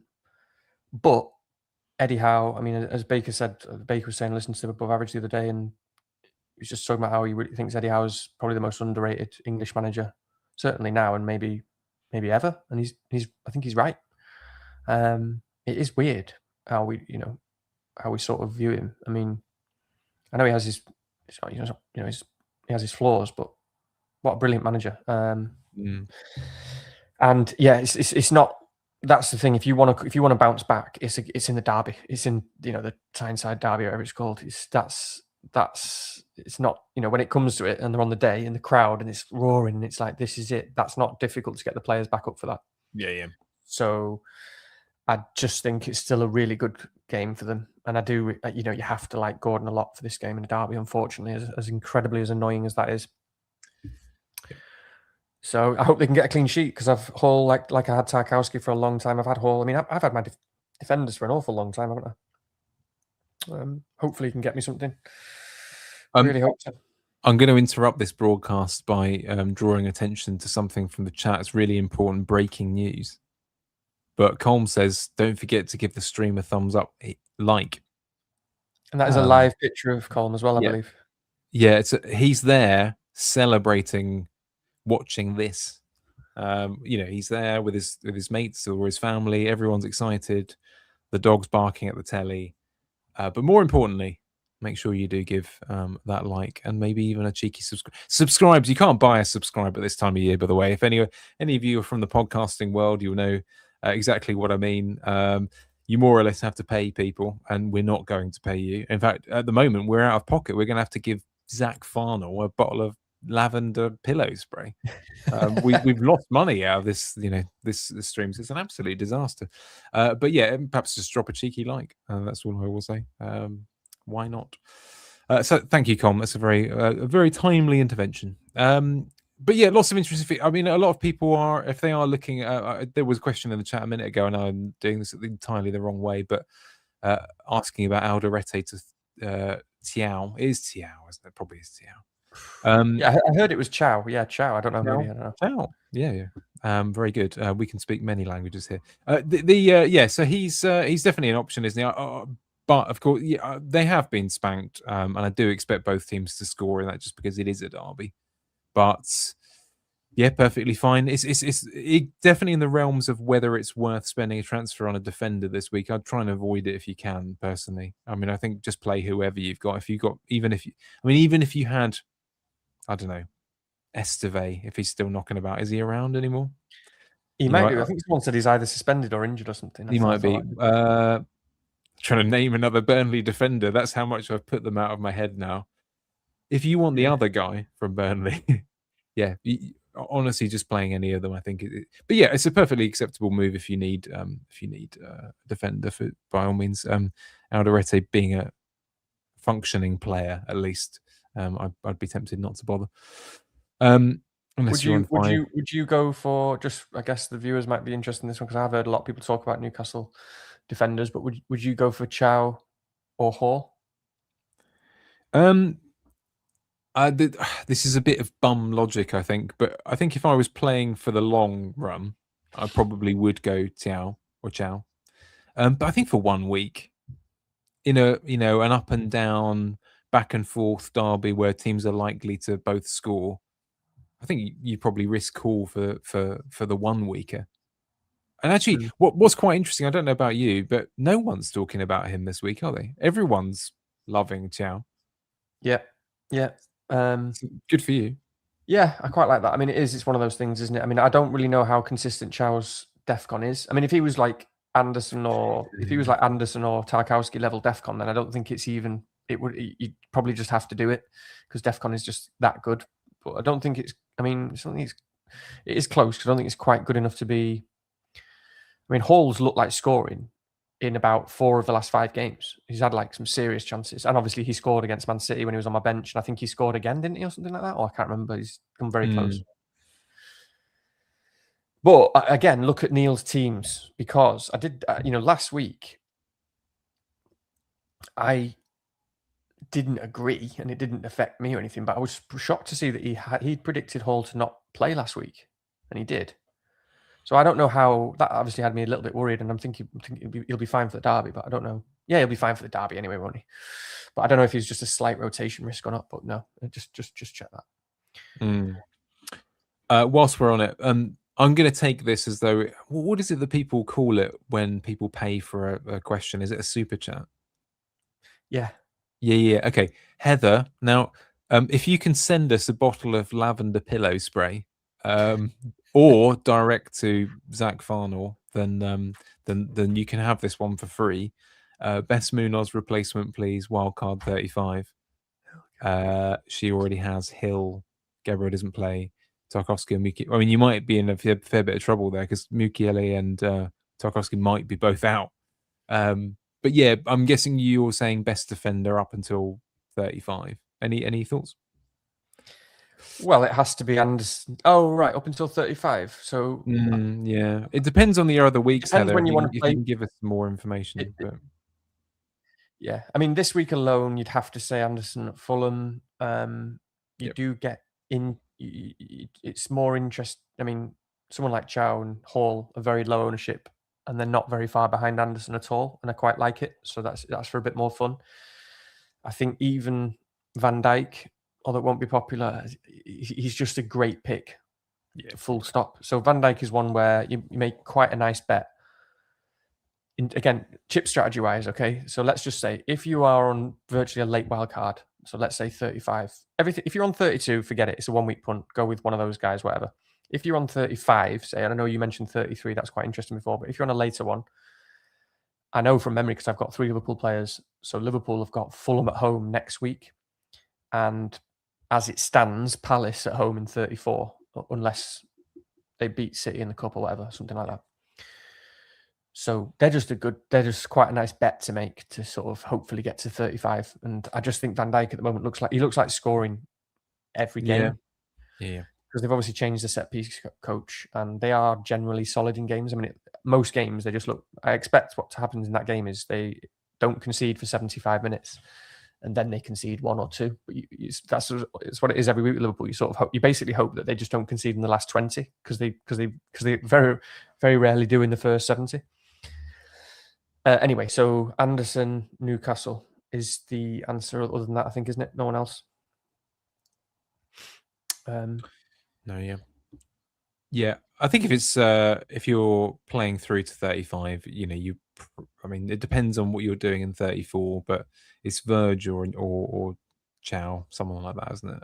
It's not very interesting, but I think given that no one seems to be looking at Hall this week, I think that's quite an interesting one because you could go slightly different there. I mean, I don't know if they're doing any rotation in those positions. She's 34 free hit, so yeah. And what I was going to say, then Newcastle becomes even more of an option because they're pretty much not playing. I think in that week from memory, but. Yeah, and that also, yeah, you're right. They play Arsenal, so they're not going to play that week. They've got Arsenal away, so they're not going to play. And actually, if you're on free hit 34, then Anderson is a lot less appealing because the appeal of Anderson, which is relevant to my team when we get there, is that he's got a great fixture this week. Then he's got a crap fixture in 32 and 33, where I personally wouldn't need him. And then he's got Villa at home in 34. So the 34 is actually a big part of the appeal of Anderson. Yeah. Okay, cool. Anything you want to say about the others? I mean, I'm guessing just very quick. I mean, there's a couple of popular players from last week. I'm just curious to see whether you would countenance bringing them in for this one. So I'm going to throw a few names at you. Yeah, all the other 3 games are interesting, by the way. Sorry, go on. Yeah, no, I'm just curious whether you would actually. Let's go through some strikers. Just I know this is a bit asked about face, but there's some interesting names that some people will consider Solanke after he's basically been dead to everyone for ages. Pedro still an option, and then Ekitike and Bowen. Out of all of those options, would you lean one way? I know my answer immediately here, but yeah, well, I think it is important that you didn't mention someone who might be the best, certainly one of the best, genuinely, and that is Richarlison. Oh, okay, yeah. Why is he starting above? He probably is, isn't he? Yeah. I just think he has to play at the moment. I don't know if he plays with Solanke. I don't know. It looks like I'm not a Spurs expert. I think he probably plays instead. But yeah, he, I know that again. Baker talks a lot about it, and he's probably mentioned it just in chats and stuff. I can't remember where I've seen it all, but as well as the pod. But I mean, it's true. He does this weird. He just turns into an absolute demon when it's when it really matters, when it's relegation stuff. And when he's a demon, he is unbelievable. I mean, he's so relentless, and he's got such an all-round game. Like when he's on it, he's got pace and power. He's very good in the air. He's very brave in the air, and he just gets in the right positions, and he just puts his foot through things. He's got no fear. It's just like exactly what you would want in a relegation battle, to be honest, actually, with Richarlison, the more I think about it. Yeah. It's just exactly what you would want, because he's just so he's so relentless, and he's so hard to deal with. He's such a handful. He's a menace. So I do really like Richarlison this week. I'm sure you do. Yeah. I don't know what their other fixtures are, but just based on they are good. They are quite good, actually, up until sort of 34ish. So that's what I can tell you. That's where I'd be looking there. This is terrible. But apologies, I couldn't get the fixture ticker in time. But I'll just read Spurs' next few fixtures out. Forest at home, Sunderland away, Brighton at home 33, Wolves away 34. So really quite decent, which is sad. I don't think anyone wants them to stay up. Not least here. I mean, see this finger here. There's no way I could get this finger to push a button to buy a Tottenham player at this point in time. Now, that's not to say we don't have Tottenham supporting friends. I wish you well in a way, but no. I would, on the other hand, this is about as close to being sort of pro team as I would. Whereas I think Bowen is a great buy at this point in time, especially if you have a free hit 33 strategy. He's really looking good for that. I can't believe I didn't know that. I cannot believe I didn't. 35. Because obviously, what is it? Is a Villa this week, Wolves next week, and then 34 against Everton. It's a really nice string of games. And I might well buy him next week if I don't buy him this one. I don't, it depends on what happens in cup games. Yeah. Yeah, I just made a mistake there. I just believed in João Pedro too much. I should have been more objective. I should have got Bowen. That was the objective move. But one of those things, just to quickly as a reflection on that, is like, I get the most regret in FPL every season if I don't pick someone I fully believe in is going to get me points. Like I believe in them emotionally, and I'm that sort of, I believe it. It's in an intuitive sense, and very often, more often than not, if I really believe in someone on that emotional level, intuitive sense, and then I go for an objective pick instead, where I'm like, well, actually, that they look better, they've got the better fixtures, and it works better for that chip strategy in the future. More often than not, that doesn't work for me, and then it's actually the decisions that leave me with the most regret. And I'm like, I can't believe what was I thinking? Getting smart with these fixtures and this and that, and you know what I mean. So that was a bit of that decision for me, where I was like, no, I like Bowen a lot as a pick, but I really think still that João Pedro was great. So anyway. So that brings us on to segue. So I agree. Like Bowen is definitely just go there. Like a lot of people won't go there. It's great few fixtures. They've got loads to play for. He's got avenues. He's got penalties. The numbers aren't great, but he's got even DEFCON in there. There's just so many avenues. And is Somerville injured, by the way, at the moment? And if he is, does that make Bowen a bit more talismanic? Does it change formation or anything? Or so what happens? So Somerville might be back for this one. He could also be on the bench. It's a little bit unclear. So you'll probably hear about it on Friday. What's Nuno like at press conferences? I'm not entirely sure, but you tend to hear from accounts like ex West Ham employee, those kind of people, and you hear about it if you're knocking about Twitter and that sort of thing. Okay. I was just going to say, sorry, Richard, just because I'm still on your same question about strikers, like on João Pedro. This is now a really interesting game for Chelsea against Everton. It's a really interesting and difficult game to call. So Chelsea now have to bounce back from a terrible result in Europe, which, by the way, was so weird. Again, like the scoreline, the result, I just found it really weird. I missed probably the first 20 minutes of the first leg for Chelsea, but then the rest of the game that I saw, I just thought Chelsea were the better team, like from what I saw for the first 75 minutes, and then they lost 5-2, and ended up getting hammered and going out. So it was a really weird one. So it's kind of hard to make sense of that as well, of then sort of the manager and the relationship between the manager and the players still, and do they believe in him and what's going on there. And it has been good. I think it probably is still good. The players seem to have a good vibe, on the basis that I think that it's still good with the manager. I think like this is a really interesting game for João Pedro, because this is a real test for João Pedro. This will answer a lot of questions, I think, for me, in terms of like what we've seen a lot before in the past with João Pedro is that run of confidence and just a run of hot streak where he's just absolutely brilliant. And this has been the biggest one of them by far. And now obviously he's blanked a couple of games and they've had some bad results. Does João Pedro just fall off the boil, or is it something different? Has he changed as a player? This is definitely a test of that. Not just this game, but this game and the next game, for example. I think they've got City at home after that. And this is going to answer a lot of questions for me about João Pedro. Is he now just gone up levels and he's just an absolute beast that he can maintain? Is it more of a trait thing, or is it just a form thing? So I hope that he can, and I would think he probably will, because of the way he's been playing. I also think I really like the look of Palmer at the moment. Again, we don't know if like it's gone, the injury, or if there's something still lingering. And there was that weird sort of scare a couple of weeks ago when he sat down on the pitch and it was like, oh no, is it the groin again? But then they said afterwards it wasn't. Would they just say it wasn't? Who knows? But to me, he suddenly looks, just it's that level of like, there's an extra thing in the step and looks a bit more involved. Just in the weekend gone, he just looked like, oh, this is getting close to Palmer stuff, this. So I'm saying that because, yeah, if people have got the money and looking at anyone, again, I go back to my point before about caliber. Like a lot of people won't go there because it's Everton away. It doesn't look great on paper. He hasn't done much, but it's caliber. Like this guy can, and also I think for what it's worth, I think he's got an amazing record against Everton. Or didn't he score 4 goals in one game against them once? Yeah, he did. Yeah. Everton are better, in my opinion, of just kind of watching them, just kind of anecdotally, they just seem to be better away from home than at home. I don't know, but Everton are a very good team. Everton are a very good team. But I just think this is one of those ones where Chelsea could undo them. It could be one of them where they could undo them early on and then get a few goals.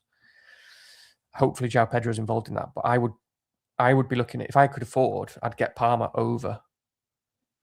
Honestly, I'd get him over any of those guys. Yeah, I'd get him over Wilson if I could afford, if it was a straight shoot, easily. It's just caliber. Yeah, no, hard to argue with that. I do think, as you say, I don't think anyone is going to be in this position. But if you are picking between Palmer and Salah now, it's not particularly close now. And of course, that's what I was saying earlier on about playing through with 33 in mind. I don't think many. I mean, the one thing that puts me off of that whole idea actually is Palmer, because it's very difficult to play through 31, 32, 33 without a chip.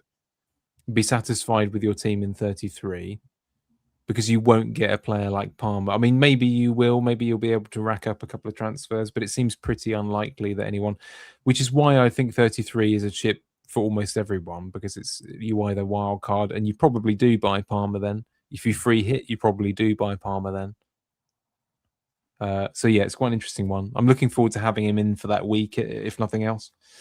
Yeah, and obviously, just last on Chelsea, everyone will have seen it, but they subbed them all off, didn't they, after like 59 minutes? So they fully gave up on Europe, and then it's just all about this game. So, and then I guess, do you want to talk about Liverpool just quickly at all? I don't know what you're thinking about Ekitike. I mean, for Aaron Salah, they play tonight, don't they? Playing right now. I don't know if anything's happened. So we definitely don't want any injuries. There's been no goals anywhere tonight so far, from what I can see in the 3 games. People don't care about Salah, so what's the point of me saying anything? The early kickoff at 12 o'clock. Again, I think as long as he's fit, I think he starts. He looked really sharp, by the way, when he came on. Again, annoyingly about the cap. He did. No, he did. He should have scored. He had that chance to score. My God, I only saw that earlier. Oh my God. He looked sharp. So, and that's at 12, so I think that's I think he probably starts that. But I suppose there's not much else to say there about that game. It's quite hard to read, isn't it? Everyone's got Ekitike. I've got Salah instead. Szoboszlai's just a good pick. Van Dijk's I think Liverpool is a good example of one where broadly, especially with attackers, you just stick with what you've got, but you probably don't bother bringing in. I mean, that's a bit of a generalization, but it's true. Yeah, it's true. Yeah, it's true. Like, it's more interesting I think Chelsea are probably more interesting, because the picks are just a bit more reliable. But. Okay, I think I've forgotten that we actually had a structure, and I've just completely sort of put it in a bath of acid. But just very quickly, there's a couple of questions at the end here, and then we'll just go to our teams, because I know that we've already hit our 90-minute target, and we'll fail massively. But just very quickly, I think we've sort of hinted at it the whole way through, so there's no easy answers, is there, about this? What's your advice on how to handle chip and fixture uncertainty into going into this week? That's from FPL Curly Whirly. Is that a real person? Is it possible to be chip agnostic with moves from Cedric, who presumably is a real person? So with I won't say too much more, because we've kind of answered it, but my immediate thought is, unless you absolutely know, I would probably try and get away with the minimum of moves this week. I think that's the obvious thing to say. So if you are thinking, oh, okay, I've got 10, I've got 2 free transfers, only use 1 if you can possibly, even if you have to play Omar Alderete, even if you have to play him, even if you have to play the Burnley left back. I don't even know who that is. But that's my first piece of advice there on that. But I think ideally trying to play by players like a Bowen, for example, who leaves you a little bit of a window for opportunity, and you can't do too much blowback. Someone asked a question in one of our question threads. I think they had 4 million in the bank and Ashley Barnes, and it's like, well, doing him to Bowen seemed like a really good opportunity, because then you can decide in a couple of weeks' time what to do. Well, I mean, the final question about chip agnostic, it's a bit like, I don't know, when you talk to a company or a news broadcaster and they try and pretend that something isn't political when every decision that you make is in some way political, because it just is. It's a bit like that with this chip agnostic. Anything you do will affect next week. It just does. Like, I mean, there's no easy way of, there's no way sugarcoating it. It's like, even say Rice to Gordon this week, which is something I'll talk about in a minute. Like, it's an option and it's good for this week, but it will affect next week and the week after, even though on paper it doesn't affect it that much, because they both double 33 and both blank 34. So, but it does make a difference. Anything you do does make a difference. It just does. So you can't. So no, you can't be chip agnostic, but you can do the one that gives you 3 options instead of 2, for example. But yeah, long-winded rant of bollocks from me. Anything from you? Yeah, I just think, in line with what you said, I think it's quite helpful what you said in terms of, a way to simplify it, because that's what we want to do here. You want to simplify things as much as you can in your head, to sort of streamline, to sort of isolate just the decision and the players and the picks. And a nice way to think about it is, for example, probably, although there are obviously paths where this is not the case, but I think we both agree that we're saying like 33 is definitely a chip. Now, obviously, that could be, you could wildcard 32, and that's you're kind of saying the same thing. Well, yeah, no, it's a chip either way, because then you're bench boosting, aren't you? Yeah, So I just think it is. Yeah, yeah, so it's a chip. Basically, that's a nice way to think about it. Is it's a chip either way. So what that means is you don't really need to think about 33. Just remove it. Because you're either going to wildcard, which is then you don't need to think about it because you're going to start from fresh, or you're going to free hit and then you don't need to think about it because you can start from fresh, or you're going to wildcard in 32 and you're going to be bench boosting in 33 and it should be taken care of anyway because you've just wildcarded. Yep. So you don't really need to think about 33. So for me, yeah, I'm kind of agnostic about it. Not really. I mean, I'm making a little bit of a bet, but I'm trying to be okay with either thing. And I've said it for a long time. I would ideally probably rather wildcard a bit later at like 35. I didn't used to say that sort of thing, late wildcard. I think 4 weeks you can get a lot out of, and I just prefer ending the season differently to how it's gone before in terms of I just want a bit of a freedom to choose anyone in 35. And obviously on paper got a good team in 32. So I've been kind of making moves with that sort of in mind.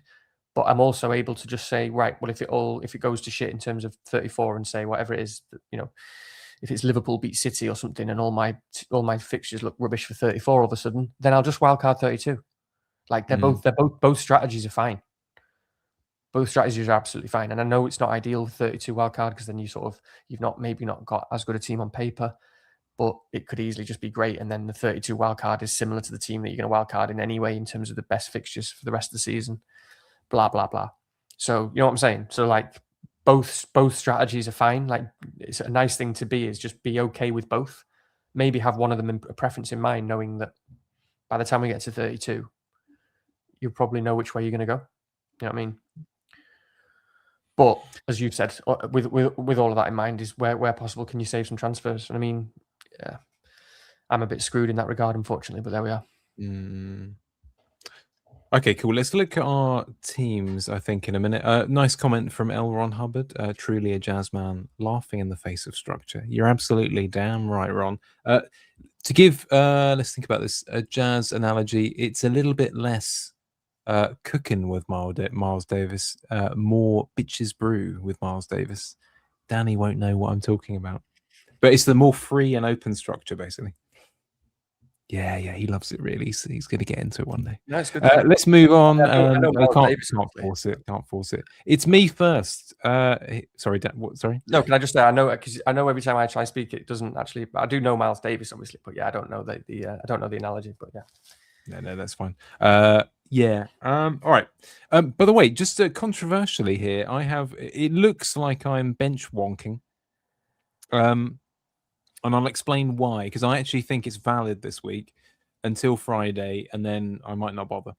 But obviously, there is a very minimal chance that until there's a little bit more clarity that it's unlikely, isn't it, that the City Palace fixture drops in on Friday at the end of game week 31 or something of that order. So I know that this will get some scoffs from the crowd. But I think it is legitimate if you are not selling Haaland to leave him in the starting lineup in a situation like mine. So that's why I've done it. So I know that there's going to be lots of thumbs down and anger, but that's why it's done. So hear me out. Oh, sirens! Yay! There we go. You're not going to hear them for very long. The new place, you won't be able to hear any sirens. We will miss them unless I am literally being arrested.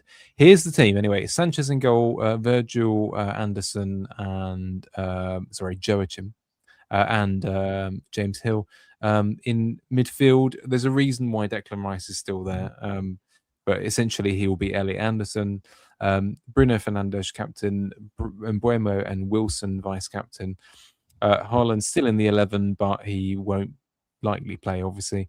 Thiago and Ekatike. And on the bench, we've got Dubravka, which is a bit, by the way, how it is, I'm convinced that Dubravka is going to score more than Sanchez this week, but obviously I have to play Bob. Anyway, Elliot Anderson and Alderete. So technically I have 11 players, even if Rice and Haaland and all the rest of it don't do anything. So just to clarify that off the bat. So if you imagine I could play a 4-4-2 with Omar, I've got 3 free transfers though. I think using one is fine to not play Alderete, because the 2 players that I would get in, the 2 players I'm considering, have multiple avenues to points. So I think it's justifiable, and they both play 32 and all that kind of stuff. So, anywho, so you can probably go on. Go on. I was going to say, have you told us who you're going to bring in? No, I haven't. Well, I don't 100% know by any means. We're just going to leave it there. Just you're not going to tell anyone because forget it. Yeah. Screw you, listeners. No. So I think logically, you'll be able to actually. Do you know what? Why not guess? Would you like to guess what 2 moves are the options that I'm considering this week? If I'm not rolling, I could roll. By the way, it's possible. It would be a bit shit. I could roll.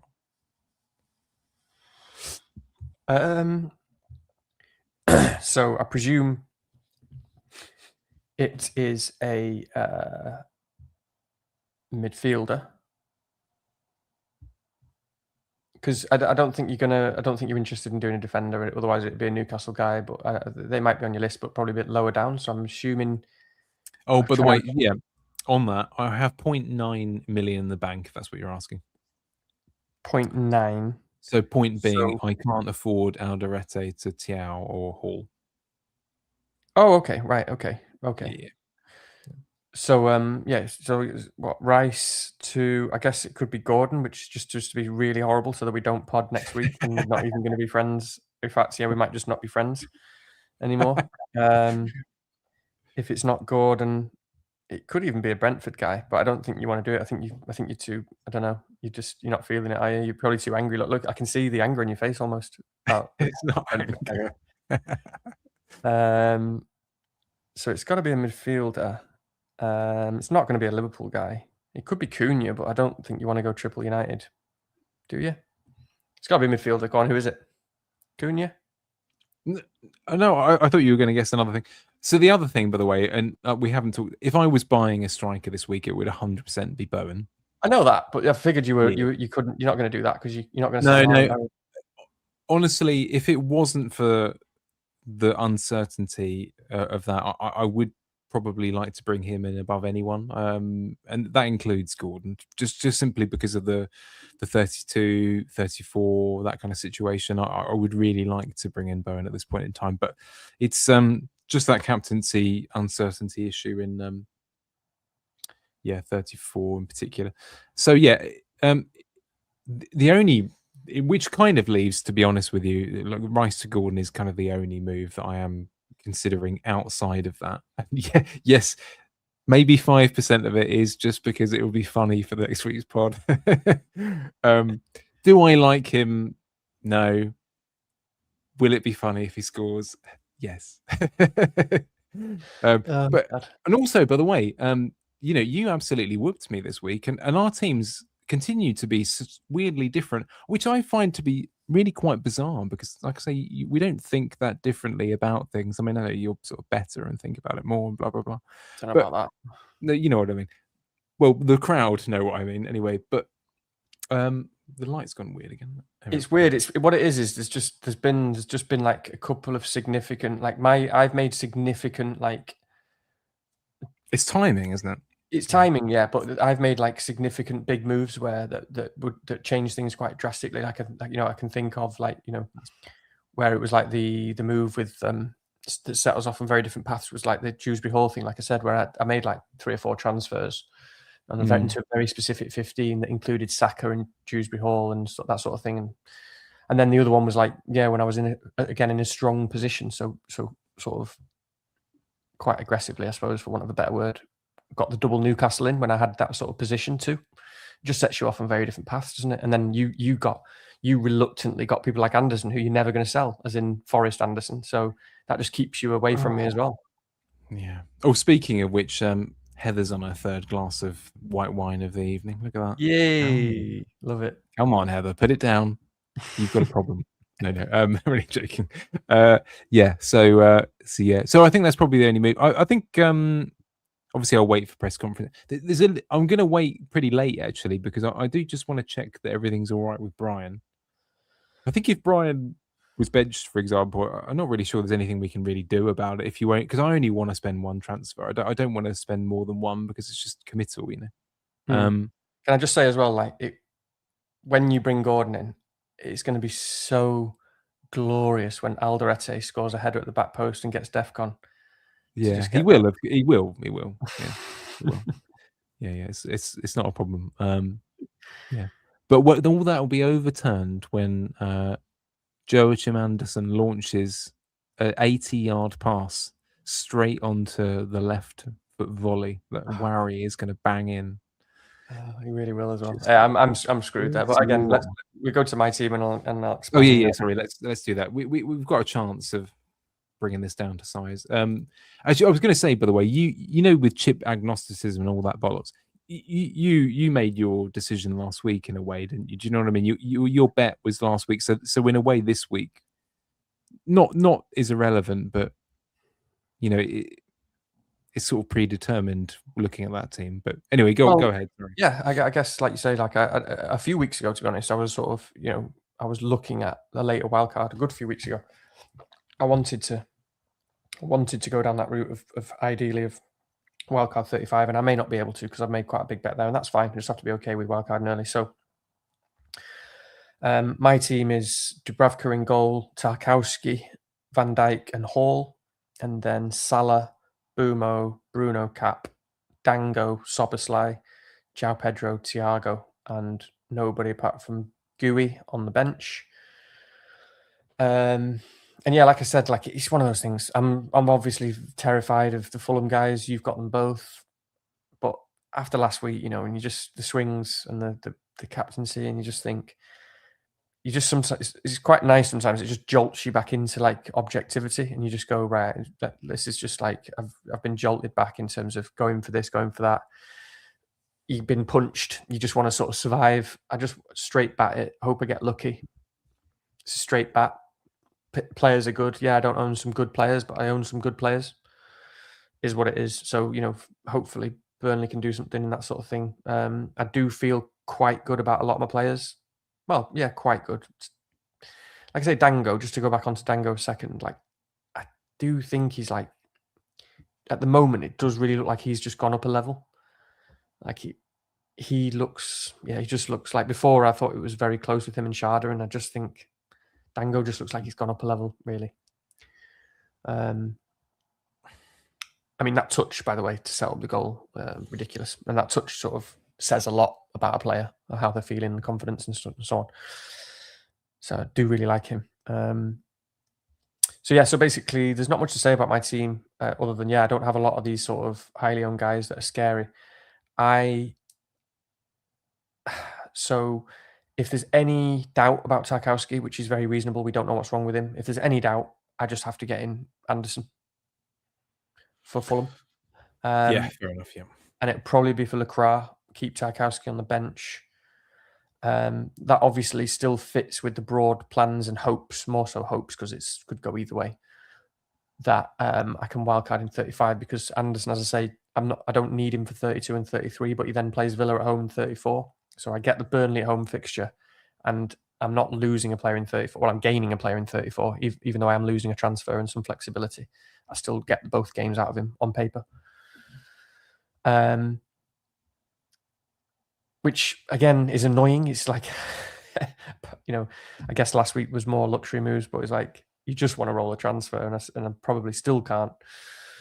So, I'll be going into next week with just one transfer, which would be a bit of a nightmare. But if Tarkowski's fully confirmed fit, to be honest, there's still an argument to get Anderson. There's still an argument, because he's just, as I say, he's like really good this week, and he's good in 34. I think it's probably sensible. If Tarkowski is fully confirmed fit, it's probably reasonably sensible to just play the 11 and get an extra transfer. Yeah, I think so. I don't have faith in Tarkowski so much, but as you I do have faith in his DEFCON, especially in that fixture. So yeah, sorry, go on. No, all I was going to say is that actually it's pretty obvious to you by this point, but there's almost no way on earth that you're not gonna play through 32 with that team. I mean, I don't know exactly off the top of my head everything, but I'm pretty sure everyone there has a good game. They do. I'd have a serious decision to make, and I'd be okay with it either way. Like you do get the benefits. Like if I wildcarded, I'd lose a lot of those players, but it's 1 week and anything could happen. I mean, it's going to hurt like hell if from when I go into 32 and I've got a really good team on paper, everybody else is wildcarded and they've got like whatever it is, City and I don't know, Newcastle and I don't know, whatever it is that everyone you go into, and they could easily just outscore it, and then they all get an incredible bench boost the next week. So you can still just wildcard in 32. You're still going to keep people like Bruno, and you're going to keep some other good picks. I don't know. I don't know in terms of definitely playing through 32. I think there's definitely if Liverpool beat City or whatever it is, and then that means that they blank in 34 and I'm screwed for 34.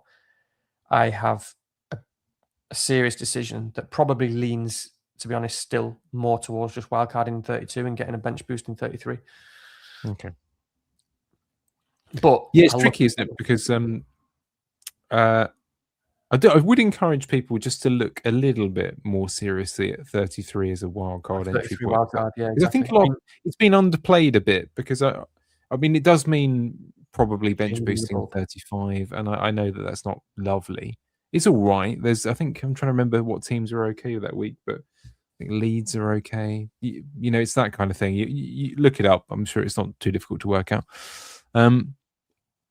But I think that's okay. I do think, as we've said earlier on, 33 is a chip come what may, really. I can't see anyone playing through that. But yeah, you definitely, but yeah, point stands, looks very, you're in a really good agnosticism point of view. Your 32 at least is on paper very good. The only move that you need to do is to get Bowen in, really. Well, I know, and I've already messed that one up big time. So please, well, is it one of those ones where you secretly don't mind a cheeky little injury? I know you don't think like that, but some people do, don't they? No, I can't.